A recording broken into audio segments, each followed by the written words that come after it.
Vous avez vu à quel point les dirigeants de droite et d'extrême droite se sont jetés sur cette affaire pour remettre en cause Schengen, pour remettre en cause le cadre européen. Or, en réalité, celui-ci n'était absolument pas touché par ce qui se passait à Ceuta.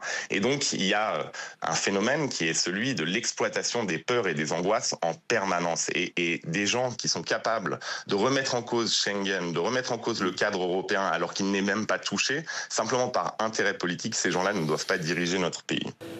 Tous les États, évidemment, ont déploré qu'à la faveur de la circulation d'un certain nombre d'images, on ait eu un certain nombre d'ingérences informationnelles d'États étrangers qui ont utilisé ces images, évidemment, pour critiquer la politique de gestion migratoire de l'Union européenne, essayer de diviser les États membres entre eux. Et évidemment, tous les États ont déploré, tous les États membres, tous les ministres de l'Intérieur des États membres ont déploré l'utilisation qui a pu être faite de ces images pour diviser l'Union européenne. Et tous les États ont convenu que c'était vraiment le pire des mots, qu'il fallait absolument éviter cette division. En tout cas, pour ce qui me concerne, quand je l'ai dit, quand je me suis exprimé, je l'ai dit très clairement. Marion Maréchal qui nous dit énième dérapage du ministre de l'Intérieur d'extrême centre qui appelle à la censure des images de Ceuta au prétexte que ceux qui les partageraient se rendraient complices d'ingérences étrangères. Ces accusations aux accents totalitaires sont de plus en plus fréquentes. On ne joue pas avec la liberté d'informer. Les Français ont le droit de savoir à quoi les expose la politique migratoire irresponsable de ce gouvernement. Il ne fallait pas montrer les images, comme certains chiffres qu'il ne faut pas donner pour ne pas exalter les Français. C'est hallucinant. C'est une politique de censure au nom de bonnes intentions. En fait, il nous explique que pour maintenir l'unité, la cohésion, en fait, il faudrait que les journalistes s'auto-censurent. Il est possible que certains le fassent. Alors, la plus grande menace pour la société n'est pas justement la migration de masse, le problème de la désintégration, de l'échec de l'assimilation qui va derrière, de la montée de l'islamisme. Le plus grand problème, c'est la montée de l'extrême droite. Donc, comme le risque, c'est que ça de faire monter les partis dits populistes, eh bien, il faudrait cacher la réalité. Je crois que ce n'est pas le travail des journalistes. Le travail des journalistes, c'est de montrer le réel. Ensuite, ce qui est vrai, c'est qu'effectivement, nos adversaires peuvent exploiter ces images. Il est possible que les Russes, puisqu'ils les désignent, exploitent ces images. Mais enfin, ils ne font qu'exploiter le réel. Si on ne veut pas qu'ils l'exploitent, il faut simplement qu'on ait moins de failles, notamment sur la question migratoire. Et le débat public, c'est de la récupération, ou alors, tout le monde, effectivement,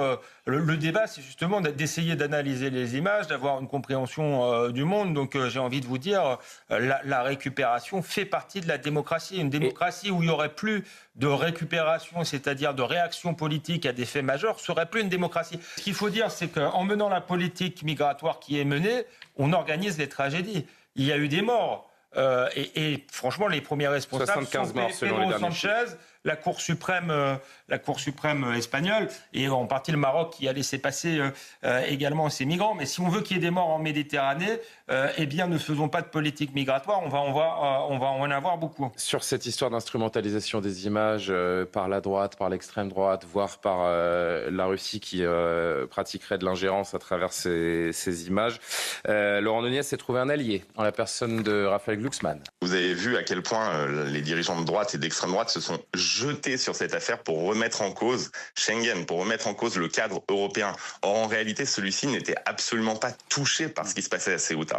Et donc, il y a un phénomène qui est celui de l'exploitation des peurs et des angoisses en permanence. Et des gens qui sont capables de remettre en cause Schengen, de remettre en cause le cadre européen alors qu'il n'est même pas touché, simplement par intérêt politique, ces gens-là ne doivent pas diriger notre pays. Mais si ça ne fait pas peur à Raphaël Glucksmann de voir des dizaines de milliers d'hommes, puisqu'il s'agit d'hommes migrants illégaux débarquer dans l'espace Schengen, très bien pour lui, mais ça fait peur aux Français, Guillaume Perrault. Je crois qu'il faut distinguer ce qu'a dit le ministre de l'Intérieur et ce qu'a dit Raphaël Glucksmann, car je crois que ce sont des choses, ils ne parlaient pas exactement de la même chose. Ah bon ? Oui, le ministre de l'Intérieur, en tout cas d'après ce que je comprends de son propos, il visait exclusivement ce qu'il appelle les ingérences étrangères. Or, il est vrai que c'est pas vraiment des ingérences, des commentaires d'autorités étrangères de la situation à Ceuta. Et c'est vrai que l'entourage de Donald Trump a pris argument de ce qui se passe à Ceuta en disant « Voyez ces gens... » Avec moi, ça ne se passerait pas comme ça. Avec moi, ça ne se passerait pas comme ça. Avec moi, d'ailleurs, dit l'entourage de Trump, ça ne se passe pas comme ça. Et c'est de l'ingérence, ça, ou c'est juste prendre profit d'une réalité dans un pays pour, en effet, argumenter sur son propre camp? Disons que ce n'était pas dans les mœurs des chancelleries d'ordinaire, entre alliés ou entre pays qui ont globalement de bonnes relations. Oui. Mais ce que je vous décris, c'est le monde d'avant. Mais vous voyez, ça, c'est un peu autre chose. Il parlait des commentaires de l'entourage de chefs d'État et de gouvernements étrangers sur la situation, qui se prennent argument de Ceuta pour dire, voyez bien, l'Union européenne est une passoire, ces gens sont complètement désunis et impuissants, nous, on se débrouille mieux qu'eux. Bon. Alors, que le ministre de l'Intérieur réagisse à ça en disant c'est pas convenable de faire ça, ça ne me choque pas.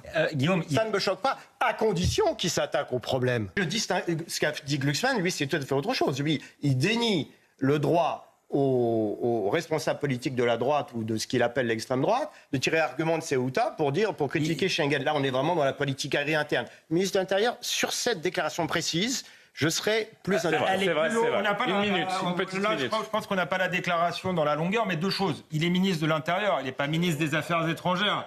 Donc la première, tu l'as dit, la première mission, c'est quand même qu'il s'occupe du problème plutôt que de parler de Donald Trump. La deuxième chose, c'est qu'il me semble, quand on prend la déclaration complète, qui va plus loin, et là, ça me pose vraiment un problème en tant que journaliste et de défenseur de la liberté d'expression, c'est qu'il il reproche aux réseaux sociaux, d'ailleurs, plutôt qu'aux médias, parce que les médias les ont pas, d'avoir montré certaines images qui ont ensuite été exploitées par Donald Trump, mais aussi par Vladimir Poutine. Enfin, le boulot... c'est pas des robots qui ont créé des images de migrants en intelligence artificielle, en fait. C'est pas de la manipulation d'opinion. Que nos concurrents ou nos adversaires, parce que Donald Trump n'est pas un adversaire, mais exploitent les choses, finalement, ça s'appelle la politique. Effectivement, ils n'ont pas truqué les images. Et c'est le rôle, je suis désolé, des journalistes de montrer ces images, et les réseaux sociaux, il faut les défendre, parce que tant mieux s'ils montrent ces images, parce qu'ils montrent leur